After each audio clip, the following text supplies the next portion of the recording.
तर पहा या ठिकाणी आपण मराठी नावं लिहिलेली आहेत आणि हेच नावं इंग्रजीमध्ये कसे लिहायचे ते आपण पाहणार आहोत.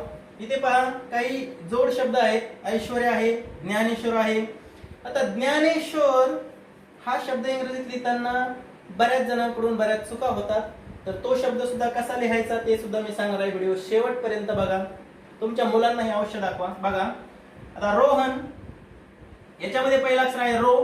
तर रो साठी आर ओ, ह साठी एच ए आणि न साठी एन लिहायचं.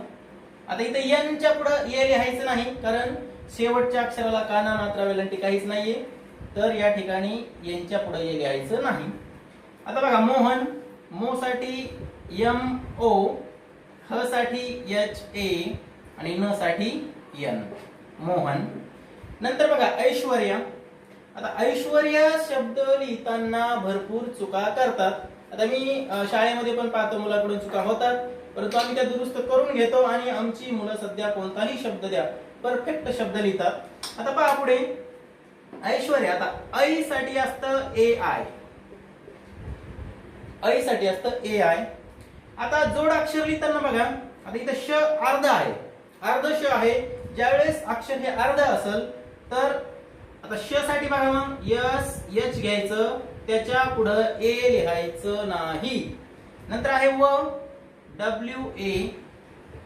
आता व साठी डब्ल्यू ए चालतं, व्ही ए चालतं.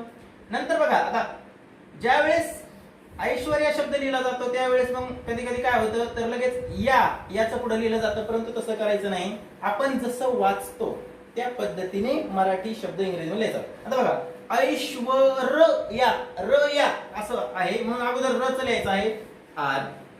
आणि लक्षात ठेवा जो रफर असतो हे पूर्ण अक्षर नसतं तर ते अर्ध अक्षर असतो, म्हणून रफारासाठी फक्त आर घ्यायचं, आर ए घ्यायचं नाही. नंतर या वाय ए. आता इथं ये ला काना आहे म्हणून इथं ये लिहिलेलं आहे वाय, ऐश्वर्या.